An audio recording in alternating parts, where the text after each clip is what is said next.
অবশ্যই। এরকম একটা কথা তুমি বলতে পারলে আমাকে? সরি, শোনো, তোমার সাথে আমার এর আগে যখন কথা হয়েছে, মানে তুমি এই যে মাঝখানে কিছুদিন যখন ছিল না, তখন আমরা যথেষ্ট হয়েছিলাম নিজেদের মধ্যে। আমি ভাবছি সরি, এটা তুমি প্লিজ কিছু মনে করো না, আমি বিব্রত বোধ করছি। আমি তোমার সাথে ফ্রেন্ডলি আলাপ করছিলাম, কিন্তু তাই বলে এরকম একটা প্রস্তাব, মানে এরকম একটা কথা তুমি আমাকে বলতে পারলা? না, এটা সিরিয়াসলি নিও না প্লিজ। তুমি কি এটা নিয়ে করে থাকবা? না, আচ্ছা বলো তুমি কি বলতে চাচ্ছিলা। আগে প্রমিস করো, বলো যে তুমি কিছু মনে করো নাই, এবং এটা নিয়ে আমি আর কোনোদিন কথা বলবো না। অন্য একটা সিরিয়াস আলাপ আছে যেটা আমি বলতে চাই, তার আগে এটা একটু ক্লিয়ার করতে চাই প্লিজ। হ্যাঁ ঠিক আছে, পড়ে থাকবো না, বলো। প্রমিস? হ্যাঁ প্রমিস। তুমি পরে আবার এখন কথা শোনার জন্য বলতেছো, পরে আসলে আচ্ছা আমি এরকম না, হ্যাঁ আমার হিস্ট্রিতে, মানে তুমি আমার হিস্ট্রিটা ঘাটো। আমি আমার ফ্যামিলির বাইরে হাসান আরিফ আমার সাথে যা যা করছে এত বছর পর সেটা বলছি, এর আগে বলি না। এনিওয়ে বাদ দাও। আমি জাস্ট, তুমি নিজে কিছু মনে করো না, দ্যাটস মাই ইস্যু। হ্যাঁ কিছু মনে করছি না, বল। এখন তোমাকে আমরা একটা প্রশ্ন করবো, তুমি কি সত্যি উত্তর দিবা? হ্যাঁ প্লিজ বলো। তুমি না রেগে থাকো। না রেগে থাকি না, বলো। না না, কণ্ঠস্বর বোঝা যাচ্ছে রেগে আছি। তাহলে না, সেখানে একবারে বলো। আমি একটু বিব্রত হয়ে আছি, বলো। ও না, তাহলে থাক, তাহলে এখন আর অন্য এর মধ্যে অন্য ইস্যু ঢোকানোটা ঠিক হবে না। তুমি আমি বলতে বলছি, তুমি বলো। মানে তুমি বিব্রত হয়েছো, ওটা ঠিক আছে, কিন্তু আমি যে সরি বলছি এটা তুমি একটু আমলে নিবা না? হ্যাঁ আমি সরি অ্যাকসেপ্ট করছি। ওকে, এবার প্রশ্ন হচ্ছে যে তুমি এতদিন কোথায় ছিলা? আমি দেশে বাইরে ছিলাম। তুমি মানে সিকিউরিটি ইস্যু বললা, এটা কেন বললে? আসতে চাইলাম বিকজ আমার নামে ওয়ারেন্ট হয়েছে। কোন মামলা? ওরা কি মামলা করছে আমি জানি না, আমি তো দেশের বাইরে ছিলাম। দেশে বাইরে ছিল কেন? দেশের বাইরে ছিলাম, ভাল লাগছিল না, তো সাংবাদিক ফেস করা দিয়ে ভাল লাগছিল না। সাংবাদিকরা কি এখনো খুঁজে তোমাকে? হ্যাঁ। উম, না, তুমি কিছু লুকাচ্ছ মনে হচ্ছে আমার কাছে। আমি কিছু লুকাচ্ছি না। আচ্ছা, কিন্তু শোনো, আমার শোনো একটা জিনিস বলি, আমার কাছে তুমি যদি সত্যি কথা বলো, আমি আমি I am safe, you can trust me. আমি মিথ্যে বলবো কেন তোমার কাছে, মানে মিথ্যে বলার তো কোনো কারণ নাই। তুমি কি এখন কারো শেল্টারে আছো? আমি কারো শেল্টারে আছি কিনা, হ্যাঁ লেলিন ভাই শেল্টারে আছি। ও আচ্ছা আচ্ছা, মানে এখন যেখানে থাকো এটা রেলওয়ে ম্যানেজ করে দিচ্ছে? ও আমি এখন যেখানে থাকি সেটা হচ্ছে এম্বাসির আন্ডারে থাকি। তো ওরা তোমাকে এমবাসি তোমাকে চাকরি দিল কেন? বিকজ এই যে ওদের মতো একটা জঘন্য পরিবার আমার পিছে লাগছে। তাহলে তো ওরা তো এমবাসি ছাড়া তোমাকে দেশের বাইরে পাঠিয়ে দিতে পারে, পাঠায় না কেন? আমি তো দেশে বাইরেই ছিলাম। না না, এটা তো কয়েকদিনের জন্য ছিল, মানে পার্মানেন্টলি। পার্মানেন্টলি তো আমি যেতেই পারি, আমি তো বাচ্চা ছেড়ে যাব কেন, আমি তো সুইজারল্যান্ডে ছিলাম। হয় না? না বাচ্চা তো ওরা আটকা রাখছে এখন বাচ্চারা কোথায়? মোয়াজের কাছে। মানে বাচ্চা কাস্টডি নিয়ে ফাইট করছে? হ্যাঁ বাচ্চা কাস্টাডিটা পেলে বাচ্চাদেরকে নিয়ে তারপরে যাব। বলো যে আমি এত কথা কেন জিজ্ঞেস করতেছি? কেন জিজ্ঞেস করছো? এটা বলা যাবে না, বিশেষ কারণে আমি কয়েকটা গ্যাপ, মানে আমার একটা গ্যাপ ছিল, সেই গ্যাপ গুলো পূরণ করার চেষ্টা করি। কি মানে বলা যাবে না? মানে আমি তোমাকে সব বলে দিচ্ছি, তুমি আমাকে বলবা না, এটা কেমন কথা? তুমি আমাকে সব বলো না। আমি কি বলি নাই বলো, প্রশ্ন করো। সত্যি তো দিবা? অফকোর্স। আল্লাহ কসম। হ্যাঁ প্রমিস, বলো। আমি মিথ্যা বলি না, তাহলে আমি সিরিয়াসলি মিথ্যা বলি না, আমি কখনোই মিথ্যা বলি নাই। ওকে, ঠিক আছে, বিশ্বাস করলাম। বলো এবার, কেন জিজ্ঞেস করছো? না, এইটা শুধু আমি এখন রেখে দিচ্ছি, এটা আমি পরে বলবো। পরে বলবা না, তুমি এখন বলবা, বলো। না, এটা এখন করো না, এটা আমি তোমাকে আরেকটু ডিটেলস খুলে একটু সময় দাও আমাকে, এটা বলবো। তোমার সাথে কি মোয়াজ যোগাযোগ করেছে? না, আমি কেন যোগাযোগ করবো?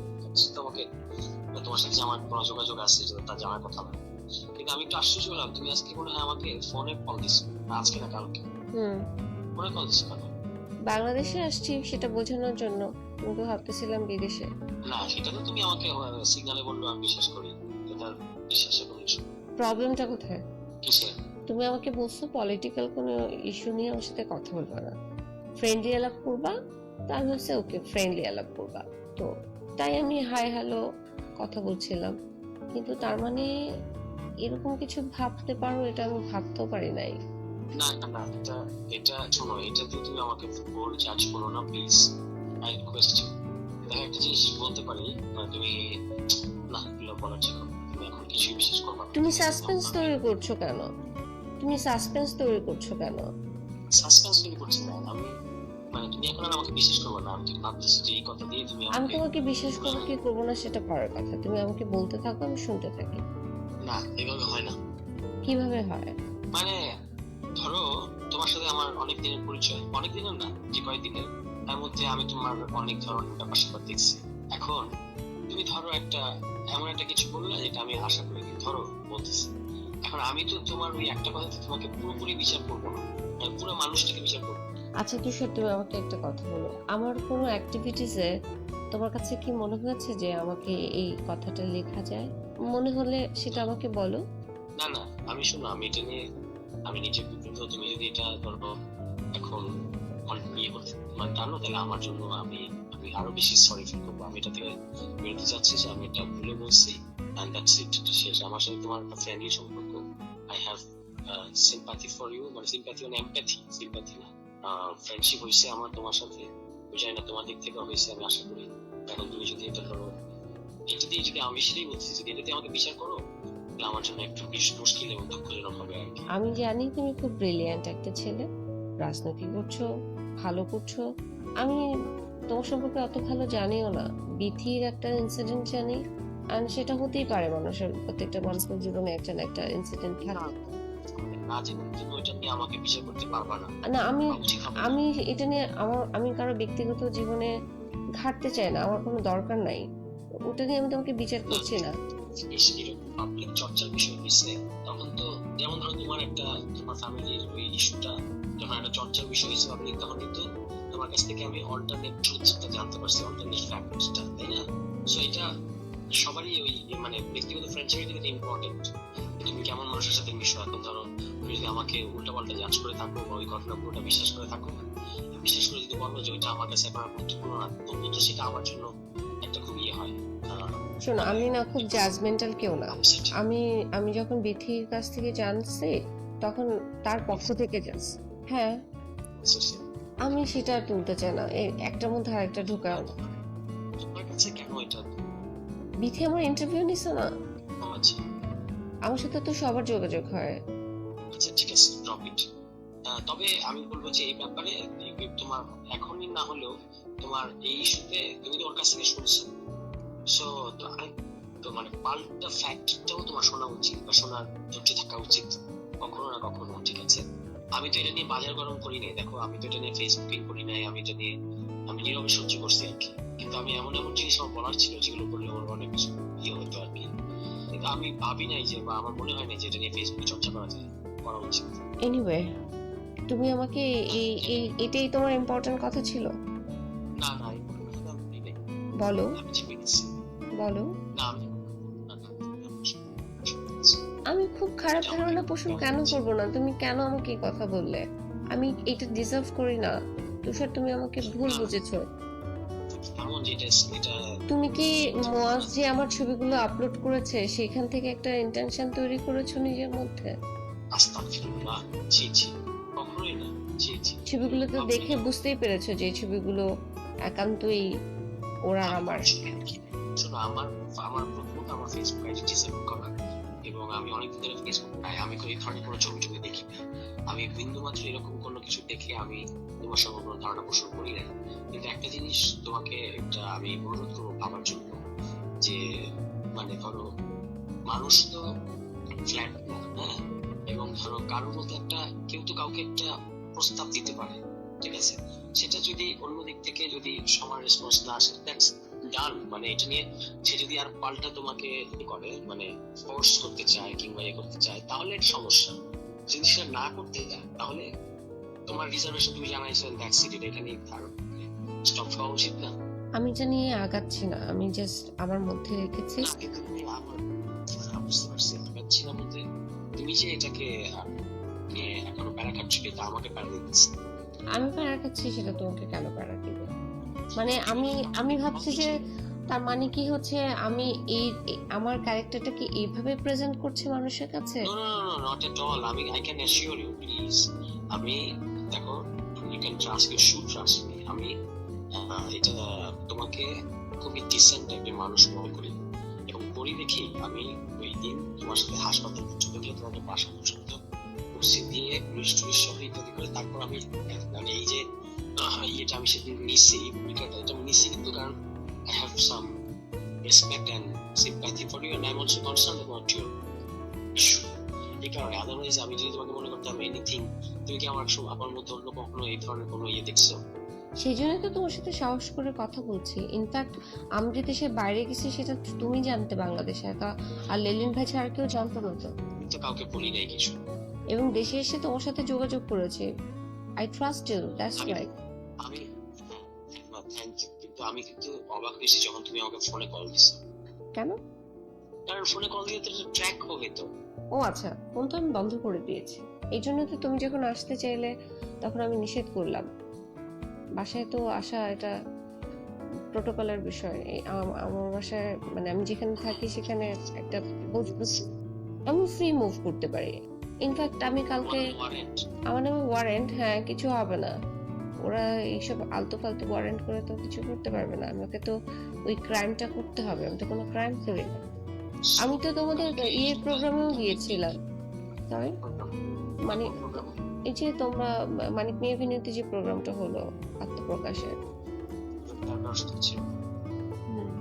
কালকে ইফতারের পরে দেখা করবা? ওইটা করার জন্য? কোনটা করার জন্য?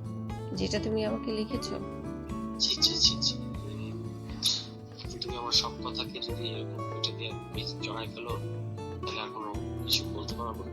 তাহলে বলো কেন দেখা করবো? এমনি I feel I should meet you, কিন্তু মানে একটু সিকিউরিটি করে আর কি for both of us, তোমার জন্য আমার জন্য, আমরা দুজনেই নজরদারির মধ্যে আছি। ঠিক আছে, যেটা আমি তোমাকে ডিসক্লোজ করতে চাই সেটা আসলে সামনাসামনি করতে হবে, যেটা আমি মানে যে জিনিসটা আমি তোমাকে বলতে চাই তো সেটা বলো। বললাম তো সামনাসামনি বলতে হবে। আচ্ছা দেখা হলে বলো। হ্যাঁ, সেটা দেখা হওয়ার জন্যই তুমি বললে 5 মিনিট ফোনে কথা বলে ফোনে বলবে, এখন বলছো দেখা হলে বলবে। না না, ফোনে এখন আর আমি সিদ্ধান্ত মানুষের চেঞ্জ হয় না, এটা কি সামনাসামনি শোনাতে তোমার জন্য ভালো হবে। আচ্ছা, কোন ইস্যু? পলিটিক্যাল কোনো বিষয় নাকি ফ্যামিলি কোনো বিষয়? তোমার বিষয়। আমার পার্সোনাল বিষয়? ইয়েস। কি সেটা? আমি এখন বলবো না। বানাচ্ছ? হ্যাঁ বানাচ্ছি, আমাকে সকাল পর্যন্ত টাইম লাগবে। ঠিক আছে, কি কারণে বানাবো, মানে কেন এরকম মনে হলো যে বানাবো? তো বলো, দেখা হইতে হবে কেন? ও মা, এখন গত কালকে পর্যন্ত আমরা একমত ছিলাম যে আমরা উইল মিট, আর এখন জিজ্ঞেস করতেছে দেখা হইতে হবে কেন? সেটা তো ফ্রেন্ডলি। ফ্রেন্ডলি যখন দেখা হবে তখন কি প্রসঙ্গটা নিয়ে আলাপ করা যাবে না? ফ্রেন্ডরা কি জটিল সিরিয়াস ইস্যু নিয়ে আলাপ করে না? ফোনেই বলো, সিগন্যাল সেফ, এখানে কোনো সমস্যা নেই। সিগন্যাল সেফ না ম্যাডাম, মানে পুরোপুরি সেফ না। তুমি এখান থেকে একটা স্ক্রিনশটও নিতে পারবে না, এখান থেকে তুমি কিছু করতেও পারবে না, আর যদি করো সেটা অপরপক্ষ জানতে পারবে। আরে আমি যেগুলো কিছু করছি না, কেন প্রসঙ্গ আসতেছে? মানে আমিও যদি করি সেটাও করা সম্ভব না। না, তোমার এই হঠাৎ চেঞ্জ দেখে খুব অবাক হচ্ছি। Because of you. কেন, আমি কি করছি? You know very well. Just for that. Anyway, leave it. এই জন্যই অবাক হইতেছে। আমি ভাবছি তুমি মানে অ্যাজ এ ফ্রেন্ডলি নরমালি কথা বলে না মানুষ, সেটা আমি এটা ভাবি নাই। আচ্ছা, আমি তো এটার জন্য তো এমন করেছি তো আমার কথাটা বাবা। আমি তোমার ইন্টেনশনটা এরকম ইন্টেনশন যদি জানতাম, আই নেভার কল ইউ। মানে ইন্টেনশন, এটা কোনো ইন্টেন্ট যেভাবে তুমি বলতেছো এরকম nothing like that. It is just it's a momentary emotion, যেটার জন্য আমি নিজে লজ্জিত এবং যেটা আমি উইথড্র করছি। এখন তুমি যদি ব্যাপার যদি এরকম হয় যে তুমি কাউকে রিডেম্পশনের মধ্যে বুঝাতে দিবা না, তাহলে তো সেটা ভালো, মানে সেটা কি ভালো হয়? আচ্ছা, এই টপিকটাই বাদ, তুমি আমাকে আর কিছু না, বলতে কিন্তু চাও? এটা তুমি আমার সাথে একটা কেমন করে আমাকে জাজ করতেছো, এটা আমাকে প্যারা দিতেছে। আমি প্রথমেই বলছি আমি জাজমেন্টাল না। আমি তোমার এই গল্পটা জানি বিথির, আমার এই মানে কোপ খাওয়ার আগে, অনেক আগে। বিথির এটা তুমি ভালো করে জানো না আসলে। আচ্ছা তুমি বলো। না, তুমি আমার কথা এখনো বিশ্বাস করবে না। আমি বিশ্বাস করবো কি করবো না সেটা তো আমার ব্যাপার, তুমি বলার কাজ তুমি বলবা। এইভাবে এই টোনে কথা বললে তার বলতে ইচ্ছা হয় না। তোমার টোন এমন ভাবে চেঞ্জ হয়ে গেছে, ইট ইজ হার্টিং মি। আমি ভরকায় গেছি। কেন? আমাকে নিয়ে এরকম কেউ ভাবতে পারে তার মানে হচ্ছে আমার চলন বলন ও problem. Listen, listen madam, please try to understand. আমি তোমাকে নিয়ে কিছু ভাবতেছি না। ভাবছো? না, কিছু ভাবি নাই। প্লিজ এটা জল্পনা কল্পনা করো না। কিন্তু আমি এতটা ডাম যখন তুমি আমার কাছে বারবার ছবি চাইছিলা, আমি ভাবছি যে কেমন আছে না আছে জানার জন্য, যেহেতু তুমি আমাকে না, দেখছো। এটার জন্য এটার পেছনে অন্য কোনো ইন্টেনশন, এটা জাস্ট আমার যাকে আমার ভালো লাগে তাকে আমার দেখতে ইচ্ছা করে। এই ভালো লাগে মানে আবার ওই রকম না, মানে আমি যাকে পছন্দ করি, যার সাথে আমার একটা মিল আছে, দ্যাটস ইট। এটার পেছনে অন্য কোনো ইন্টেনশন কিছু না। প্লিজ তুমি আর চাইবো না, যাও। আমি আর দিব না। না ঠিক আছে, কেউ না, আমি আর চাইবো। ঠিক আছে, বেস্ট অফ লাক। ভালো থেকো। আমার কথা শুনতে না চাইলা তো বলো।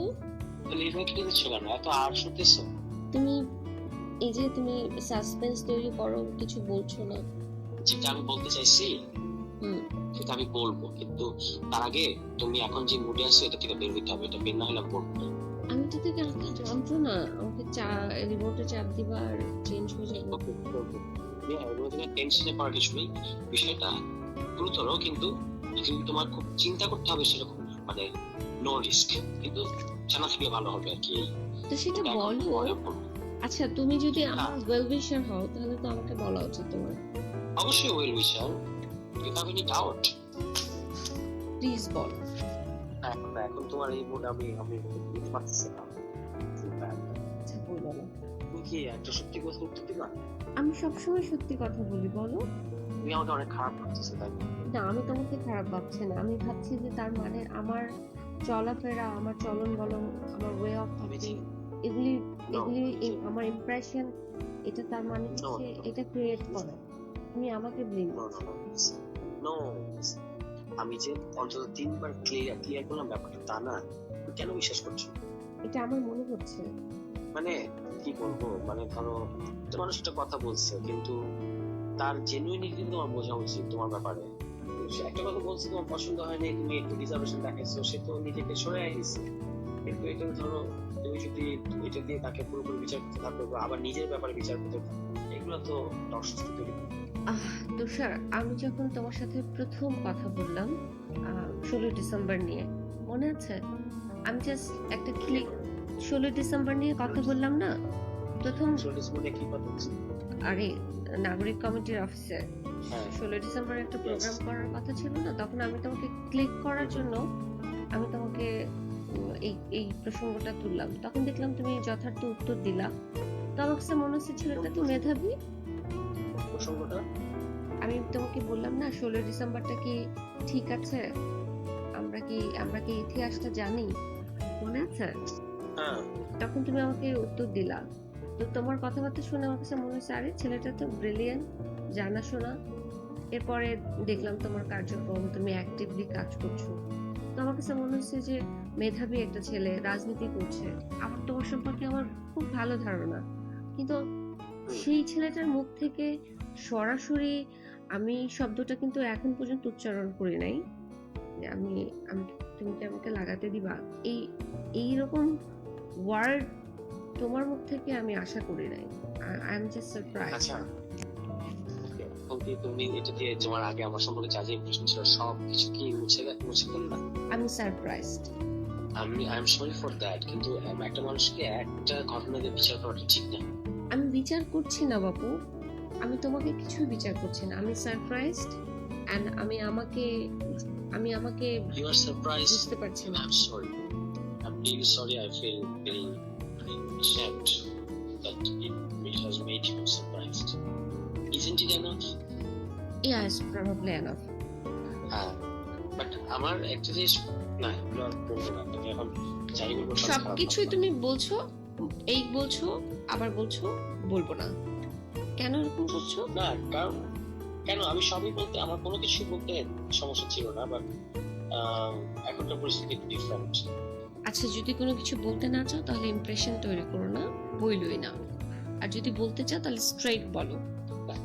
হ্যাঁ, স্ট্রেট কথাটা হচ্ছে কি যে এটা ঠিক যে তোমার কি আমার পছন্দ মানে not in a sexual way, মানে in a very normal way as a person, like your boldness এবং এই যে তোমার পলিটিক্যাল কনসিয়াসনেস, ন্যায় অন্যায় বিরোধ, তুমি সবসময় যে নেমে থাকো, এগুলো কিন্তু আমার তোমার প্রতি একটা ধরো ফ্রেন্ডশিপটা যে আমাদের মধ্যে হয়েছে, এটা আমাকে হেল্প করছে আর কি তোমার এই ইস্যুগুলো। সো বাট এই যে তোমার সাথে তোমাকে যেরকম লুকায় থাকতে হয় ইত্যাদি ইত্যাদি, এগুলো আমাকে কষ্ট দেয়, সো প্যারা দেয় আর কি।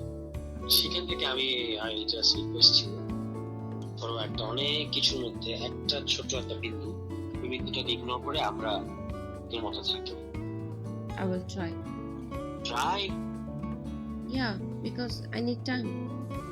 ওকে, আরেকটা অনুরোধ করবো, হ্যাঁ বলো। তুমি কি এটা কারোর সাথে শেয়ার করবো? না রে বাবা। আপনি এটাই আনছো, এখন কি শুনবা? আরো কি তুমি কি কথা বলার আগ্রহ হারাই ফেলছো? কি শুনতে চান? বলো প্রীতির সাথে ঘটনাটা কি শুনতে চান? বলো। ওকে, নাও ইটস 5:10, আমি এটা 10 থেকে 15 মিনিটের মধ্যে শেষ করতে চাই, ঠিক আছে? যথাসম্ভব সংক্ষেপে। দেন তোমার যদি কোনো প্রশ্ন থাকে আই উইল আনসার। ওকে। প্রীতির সাথে আমার সম্পর্কটা হয় 2018 সালে, ঠিক আছে? 2018 মোস্ট প্রবাবলি নভেম্বরে, এবং এটা 2020 সালে অগাস্ট সেপ্টেম্বর। আমার ঠিক সব ডেটগুলো স্পেসিফিক করে সব মনে থাকবে না, কিন্তু টাইম ফ্রেমটা বলতে পারবো আর কি। এর মধ্যে আমাদের ব্রেকআপ হয়। তো প্রথম দিকে সবই ঠিক ছিল, ওর মতো আমার মতো খুবই দুইশো ভালো একটা আন্ডারস্ট্যান্ডিং। হঠাৎ করে একদিন আমার তো অনেক মেয়ে ফ্রেন্ড আছে বা ছিল, মানে যাদের সাথে আমার জাস্ট ফ্রেন্ডশিপ, অন্য কিছু না, এরকম তো আছে, তো সবাই থাকে। এরকম একজন আমাকে একটু নক করছে, এবং সে তখন এটা দেখে বললো কি যে ওর সাথে তোমার নিশ্চয়ই সম্পর্ক আছে, প্রেম আছে। আমি বললাম যে না, ওর সাথে আমার সম্পর্ক প্রেম নাই। তারপর সে অনেক কান্নাকাটি এসে আমি বললাম আচ্ছা আমাকে প্রমাণ দিতে দাও যে নাই। তারপর আমি ওর সাথে কথা বললাম, এবং এরকম সে আরো বললো কি, মানে 13টা বললো যে তোমার সাথে 13টা মেয়ের প্রেম। আমি বলছি যে ইম্পসিবল, কিভাবে আমার সাথে 13টা মেয়ের প্রেম থাকে? তারপর সে বললো যে না আছে। তারপর সে আমাকে আস্তে আস্তে বললো যে তোমাকে সকল মেয়েদের নাম্বার ডিলিট করে দিতে হবে। আমি বললাম আচ্ছা ঠিক আছে, দিলাম। সকল মেয়েকে ব্লক করতে হবে, করলাম। এরকম অনেক কিছু। তারপর সে এটা নিয়ে ধরো এটা ঠিক আছে ডান গন, এবং আমরা আবার সম্পর্ক। তারপর সে শুধু আমাকে খালি সন্দেহ করে, এই তোমার অমুক মেয়ের সাথে প্রেম, অমুক মেয়ের সাথে প্রেম, এসব বলে থেকে আর খুব দুদিন পর ধরো প্যারা দেয় আর কি, ঠিক আছে? এবং খুব মানে অদ্ভুত আচরণ করছে, আমার গায়ে হাত তুলছে অনেকবার, ঠিক আছে? আমি মানে যেহেতু সে ট্রমাটাইজড বলে নিজেকে দাবি করছে। হ্যালো, শুনছি। Are you listening? I am listening. যেহেতু সে নিজেকে ট্রমাটাইজ বলে দাবি করছে, আমি এগুলো মেনে নিছি, এবং খোদার কসম আমি একটু বানাই বলতেছি না, সে আমাকে মারধর করছে, আমি এগুলো হজম করছি। তারপর ধরো একটা পর্যায়ে সে মানে প্রায় এরকম করতো, একদিন মানে সে দুদিন পর পর এই ইস্যুগুলো উঠাইতো আর কি, মানে ভালো আবার খারাপ, এবং আমাকে এগুলো যথেষ্ট ভোগাইতো। তারপর সে নিজেই আবার বলতো যে আমি তোমাকে প্যারা দিচ্ছি, এই বিষয়টা নিয়ে আমি তোমাকে ইয়ে করতেছি। মানে একটা গণই ইস্যু, যেটা প্রথমত ভুল ইস্যু যে আমি অনেক মেয়ের সাথে তার দাবিটা খুব অদ্ভুত ছিল যে আমি একসাথে 13টা মেয়ের সাথে নাকি প্রেম করতেছি। আমি বললাম এটা কিভাবে সম্ভব, একসাথে 13টা মেয়ের সাথে প্রেম করা? না তুমি করছো না, এটা তার দাবি, এটা কোনো সত্যমিতার দরকার নেই। এই করতে করতে এরকম অনেক ঝামেলা, মানে খালি বলে ফেসবুকে অমুক মেয়ে তোমার সাথে তোমার প্রেম, তমুক মেয়ের সাথে তোমার প্রেম, এগুলা খালি বলতে থাকে। আর আমাকে বলে যে প্রমাণ করো যে ওর সাথে আমার প্রেম না। মানে ধরো আমি যদি তোমাকে একটা ভুল দাবি তুলে, তোমার ব্যাপারে একটা ভুল এলিগেশন দিয়ে পরে বলি যে তোমার প্রমাণ করতে হয়েছে এলিগেশনটা ঠিক না, তাহলে কি মানে একটা প্যারা তোমার জন্য হবে, ওরকম একটা পরিস্থিতি। তারপর মানে এই আমাকে প্রায় গায়ে হাত তুলতো, আমি হজম করতাম। এক পর্যায়ে গিয়ে মানে প্রায় 5-6 মাস যাওয়ার পরে আমি আর পারি নাই, মানে ধরো এরপর ও গায়ে হাত দিলে আমি একটু এরকম এরকম করে একটা পর্যায়ে খুব খারাপ দিকে গেছে, জিনিসটা টক্সিক হয়ে গেছিল আর কি। তারপর আমরা ব্রেকআপ করলাম, এবং ব্রেকআপ করার পরে সে আমাকে চাপ দিল যে এই যে ইয়ে করতে হবে, ব্রেকআপের পোস্ট দিতে হবে। বুঝছি না, পোস্ট দেওয়ার দরকার নেই, এমনি তো ব্রেকআপ আমরা জানি এটা যথেষ্ট। সবাই না দিতেই হবে। তারপর আমাকে পোজ দেওয়া হলো। আমি একটা খুব সুন্দর পোজ দিলাম যেটা প্রশংসিত হলো যে আচ্ছা ঠিক আছে, এরা তো এইভাবে মিউচুয়ালি ব্রেকআপ করছে। এরপর আবার ব্রেকআপের পর আবার সে কান্নাকাটি, আমি তোমাদের সাথে কিভাবে থাকবো এই সেই। তারপর আমরা আবার থাকা শুরু করলাম। তারপর হচ্ছে তোমার একটা পর্যায়ে মানে কিছু না, জাস্ট ঈদের আমরা একই সাথে ছিলাম এবং ঈদের বন্ধ দিল, আমি আমার বাসায় গেলাম, ও বাড়িতে যাবে, বাড়িতে মানে জামাই নর্মাল যাবে। এবার সেদিন রাতে মানে যেদিন গেল ফোনে কথা হচ্ছে, হঠাৎ করে বললো যে তুমি আরো 3টা নতুন মেয়ের কথা বললো, যে এই 3টা মেয়ের সাথে তোমার প্রেম আছে। আমি বললাম না, নাই। বলে যে তুমি প্রমাণ করো এদের সাথে প্রেম নাই। তারপর আমি প্রমাণ দিলাম। প্রমাণ মানে এটা কি আর প্রমাণ করা যায়? তবু ওই মেয়ে 3টার সাথে কথা বলে বললাম যে পরে আপনার সাথে আমার কি ধরনের কিছু আছে, ওরা বললো যে না, নাই। ঠিক আমি তোকে প্রমাণ দিলাম। তারপর হঠাৎ করে সে বললো যে সে তার সাথে আমার আর কোনো সম্পর্ক নেই, শেষ। তো ঠিক আছে, ওকে। এবার কিছু নাই, ঘটনা নাই, কিছু না, হঠাৎ করে তোমার এটা হচ্ছে ব্রেকআপ হয়ে গেল। তারপর আরো 2-3 মাস গেল, কোনো ঘটনা নাই। হঠাৎ করে সে একটা নতুন একটা সম্পর্কে জড়াই। ঠিক আছে, এটা আমি তখন জানতাম না, পরে জানতে পারছি। সে একজন খুব খতরনাক লোকের সাথে সম্পর্কে জড়াইছে। সেই লোক আবার পলিটিক্যালি আমার বিরোধী। ঠিক আছে, মানে আমি যে রাজনীতিটা করতাম সেটা বিরুদ্ধে। নাম বলে হয়তো তাকে চিনবা, তুমি বাইরে দিন হয়তো চিনো, হয়তো দেখছো। দেখছো না? কে? তাসনিম খলিল? হ্যাঁ। তো তাসনিম খলিলের সাথে ওর প্রেম। এবং পরে আমি জানলাম অন্য 2টা সোর্স থেকে যে তাসনিম খলিল তাকে ধরো পুশ করছে যে তোমার ওর বিরুদ্ধে ফেসবুকে লেখা উচিত, ফেসবুকে লেখা উচিত। ঠিক আছে, এবং সে আরো 2জন লোককে জিজ্ঞেস করছে যে ওর বিরুদ্ধে কি আমি ফেসবুকে লিখবো। তো তারা তাকে ডিসকারেজ করছেন যে না, এগুলো করো না। তবু সে তাসনিম খলিলের চাপে এবং ম্যানিপুলেশনে ফেসবুকে 21 সালের 1 জানুয়ারি বা 2 জানুয়ারিতে একটা ডিস্টর্টেড একটা ভাষ্য সে হাজির করলো। হঠাৎ করে আউট অফ নাথিং, মানে এর মধ্যে কিন্তু কিছু ঘটে নাই। তার সাথে আমার ব্রেকআপ হয়ে গেছে আরো 4-5 মাস আগে। হঠাৎ করে এরকম দেখলো, পুরোপুরি এটা ছিল আমার একটা ক্যারেক্টার অ্যাসাসিনেশন। যেমন ধরো ওখানে অনেকগুলো কথা লিখছে যেগুলো মিথ্যা। মধ্যে একটা কথা হচ্ছে যে বিবাহিত সাবেকের সাথে যৌন সম্পর্ক স্থাপন। তা এখন কথা হচ্ছে যে এটা তো পিওর ক্যারেক্টার অ্যাসাসিনেশন। মানে এটা কেন প্রাসঙ্গিক? মানে ধরো আমি যদি আমার কোনো সাবেকের সাথে তার কনসেনচুয়ালি ইয়ে হয়, আমার যদি সেক্সুয়াল রিলেশন হয় এবং এই কথাটা যদি সে আমার কাছ থেকে শুনে থাকে, এটা তো সে আমার বিরুদ্ধে ব্যবহার করতে পারে না। এরকম মানে পিওর ক্যারেক্টার অ্যাসাসিনেশনের মধ্যে যা বুঝায়, যেরকম একটা পোস্ট দিল। এবং সে যাই হয়, যেটা হয় আর কি, ফেসবুক ট্রায়াল যেটা হয়, একদম সবাই কোনো ঘটনা আত্মপন্তন জেনে টেনে না জেনে সে হচ্ছে মানে সবাই আমাকে একদম মিডিয়া ট্রায়াল করে আমাকে একদম নাস্তানাবুদ করে দিল আর কি। আমি খুবই ব্যথিত এবং দুঃখিত হয়েছিলাম তখন, এবং পুরোপুরি পাবলিক লাইফ থেকে সরে গেছি।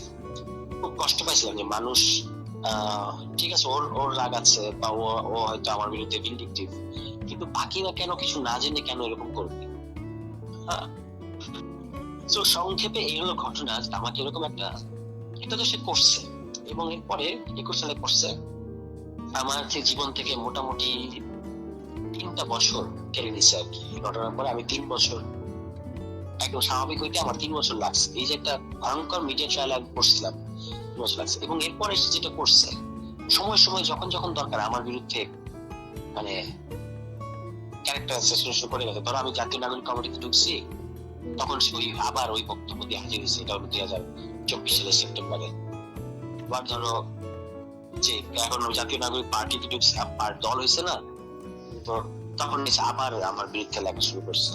এগুলো সে বারবার করে যায় আর কি। ঠিক আছে, ভিকটিমহুড কার্ড প্লে করে অলওয়েজ। মানে এটা ছিল একটা pure case of character assassination. কিন্তু যেহেতু আমি ছেলে, কেউ আমার কথা বিশ্বাস করতে চায় না, এই আর কি। তোমার কোনো প্রশ্ন আছে? না, 21 সালের ওই লেখাটা আমি পড়ছি, আমাকে দিছিল। তো তারপর কি মনে হচ্ছে?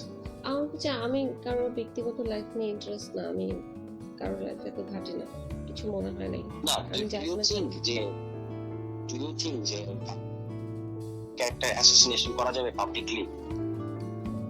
আমি জানি না, দেয়ালে পিছকে গেলে তখন তো কিছু করার নেই। কাজটা তো আমিও করেছি না, আমি তো ক্যারেক্টার অ্যাসাসিনেশন করো নাই। তুমি যেগুলো বলছো সেগুলো সত্য। তোমার তো আচ্ছা, তুমি যে তথ্যগুলো দিচ্ছ মুয়াজ সম্পর্কে, সেগুলো কি সত্য না মিথ্যা? অবভিয়াসলি প্রমাণ সহই তো দিছি, সত্য। সো আচ্ছা, এবার বলো আমার বিরুদ্ধে যেগুলো বলছে, যে সে শেষ পর্যন্ত গিয়ে দাঁড়াইলো, কি বলছে যে আমি নাকি প্রথমে আমার সাথে আমাকে 2 বছর সম্পর্কে বলে আসছে যে আমি 13টা মেয়ের সাথে একসাথে প্রেম করছি। যখন ফেসবুকে লিখছে তখন বলছে আমি নাকি 13টা মেয়েকে সেক্সুয়াল হ্যারাস করছি। এখন প্রশ্ন হচ্ছে যে তুমি তো সেক্সুয়াল হ্যারাসমেন্টের ব্যাপারটা জানো, যে যার সাথে ঘটবে তাকেই বলতে হবে, অন্য কেউ যদি বলে তার সাথে করছে, এটা হয় না, কেস দাঁড়ায় না। এবং আশ্চর্যজনক ভাবে ওই 13টা মেয়ে কে, তারা কি পরে বললো যে হ্যাঁ হ্যাঁ উনি যেটা বলছে ঘটনাটা সত্য? বলে নাই। মানে এরকম একটা ভাইরাল পোস্টের পরেও কেউ দাবি করলো না যে হ্যাঁ এই দাবিটা সত্য। এটা তো অদ্ভুত। ফলে আমারটা ছিল একটা ক্যারেক্টার অ্যাসাসিনেশনের ঘটনা। এটাকে কোনোভাবে জাস্টিফাই করো না প্লিজ, যে দেয়ালে পিঠ থেকে গেছিল এই সেই, এগুলোতে জাস্টিফাই করা যায় না। তুমি যেটা করছো সেটা ছিল একটা পাওয়ারফুল লোকের বিরুদ্ধে সত্য তুলে তুলে ধরা, দুই জিনিস। বুঝছো তোমরা? মানে তুমিও একটা মানে স্ট্রংলি বলতে পারলাম না যে না ক্যারেক্টার অ্যাসাসিনেশন জিনিসটা খারাপ। আমি ভালো খারাপ মন্দ এর মধ্যে ঢুকতে চাই না। ওর কাছে মনে হয়েছে ও করেছে, তোমার কাছে মনে হয়েছে। না না, এত সহজ না তো জিনিসটা। তুমি স্টেপ নাও নাই কেন? আমার কাছে যদি মনে হয় আমি কি আজকে তোমার ক্যারেক্টার অ্যাসাসিনেশন করে পাবলিকলি তোমার ক্যারেক্টার অ্যাসাসিনেশন করতে পারবো? তুমিও তো করেছো, ঠিক আছে। তারপরে তুমি আমাকে এই কথা বলতে পারলে? আশ্চর্য, কিসের সাথে কি মিলাইতেছো? আস্তাগফিরুল্লাহ, কিসের সাথে কি মিলাইতেছো? আমি বলছি পাবলিকলি কি আমি তোমার নামে উল্টাপাল্টা লিখতে পারবো? সেটা কি ঠিক হবে? তখন কি বলবা যে তোমার যেমন হয়েছে তুমি করছো? না, সেটা তো ঠিক না। তাহলে সেটাই তো করছে, এটাই তো করছে আমার এগেইনস্টে। এটা কি আমি বলছি ক্যারেক্টার অ্যাসাসিনেশন, চরিত্র হনন করা, একটা খারাপ ক্যারেক্টারকে এক্সপোজ করা। ধরো তোমার ক্ষেত্রে মুয়াজের যে ঘটনাটা, কিন্তু আরেকটা হলো একজনকে চরিত্র হনন করা, যেটা দুই জিনিস। আমি এই প্রাইভেট লাইফে তোমার আর বিথির যে গল্পটা, সেই গল্পটার মধ্যে আমি অ্যাকচুয়ালি ঢুকতেই চাই না। তো তোমাদের জীবন তোমাদের ব্যাপার। না, ইটস নট আওয়ার লাইফ, আমরা একসাথে নাই, এটা আওয়ার লাইফ, আমাদের জীবন বলতে কোনো ব্যাপার নেই।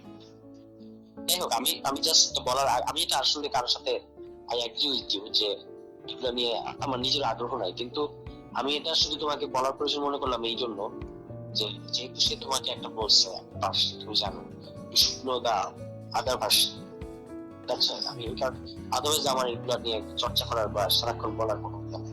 তবে আমি যথেষ্ট কষ্ট পেয়েছি, তোমরা হয়তো এটা বুঝবা না বা বিশেষ করে চাইবা না, কারণ আমি তো ছেলে হওয়ার ধরো 101টা সুবিধা আছে বাংলাদেশের সমাজে, কিন্তু একটা ডিসঅ্যাডভান্টেজ আসছে, সেই ডিসঅ্যাডভান্টেজটা আমি পুরোপুরি ভোগ করছি।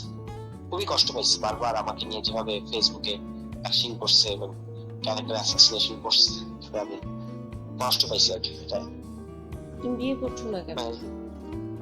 হ্যাঁ, বিয়ে করছো না কেন? হঠাৎ এই প্রশ্ন কেন সেটা? তুমি বলছো তোমার যদি কোনো প্রশ্ন থাকে তুমি করতে পারো। তো আমার প্রশ্ন হচ্ছে তুমি বিয়ে করছো না? আমি ম্যারিড, আমি গেট ম্যারিড, পলিটিক্স এবং ইলেকশন ব্যাপারে ভাবছি করে ফেলবো। তো আছে পরিচিত বিয়ে করার মতো ভালো না, বা আমাকে আমি যেরকম আমাকে সে কাজগুলো করতে দিবে, আমার মতো করে রিসিভ করবে আমাকে, এরকম তো আছে না। না, আমি আজকে সিরিয়াসলি, কারণ আমিও বিয়ের কথা ভাবছি। নাই আমার কাছে।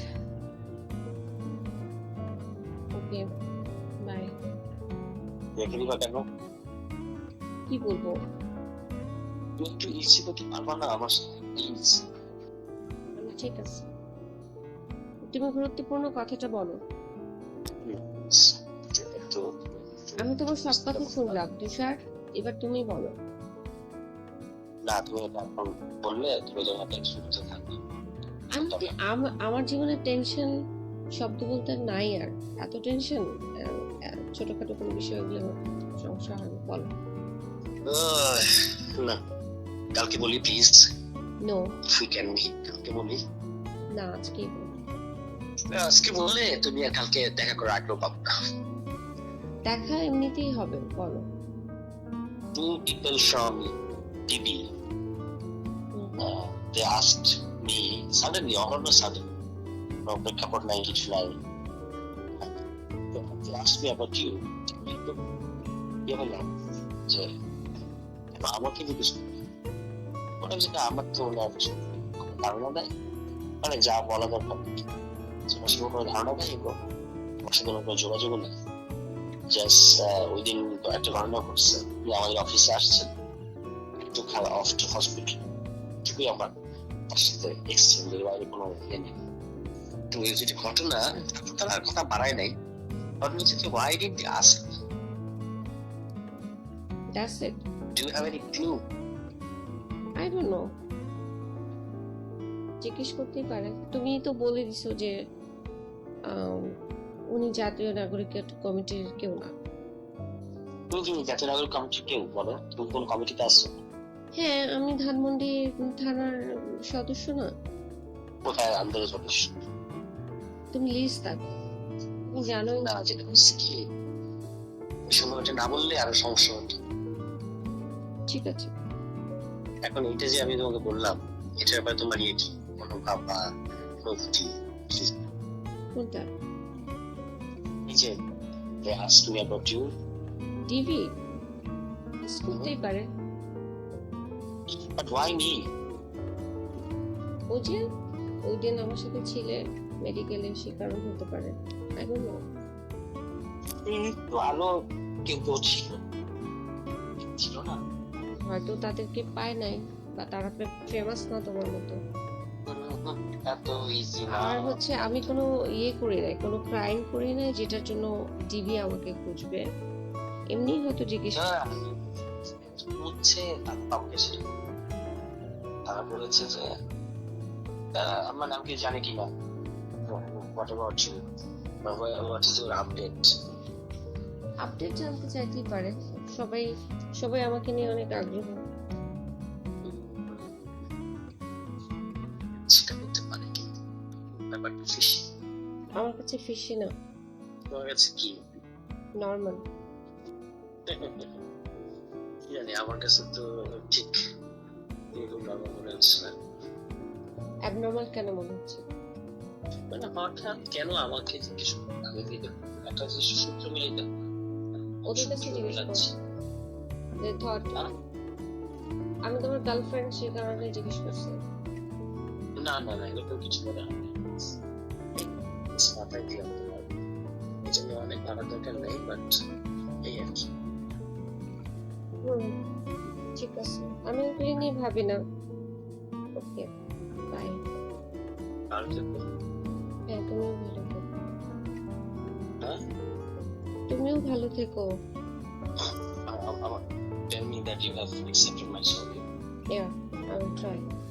Will still be try. কথাটা অনেক জঘন্য, তুমি বুঝতে পারছো না। I admit it. That's why I'm মানে বারবার তোমার কাছে এটা বলতেছি, তাহলে আমি একবার মানে জাস্ট বলাশা বলতে পারতাম। বাদ দাও, এখন ঘুমোতে যাও। বাই। তুমি কি করবা? আমিও ঘুমাবো। তুমি কি সারা রাত জাগবে? না, সারা রাত যাবি না, রোজা রাখো? রোজা রাখি। Sure. বলো কি? মানে কি? বেশ, মানে যারা একটু বয়স তরুণ তারা তো সাধারণত রোজার ব্যাপারে একটু ক্যালাস। জানি না, আমি রোজা রাখি। Okay great, good fast. Bye, have a good night. Okay good night, take care, please pray for me.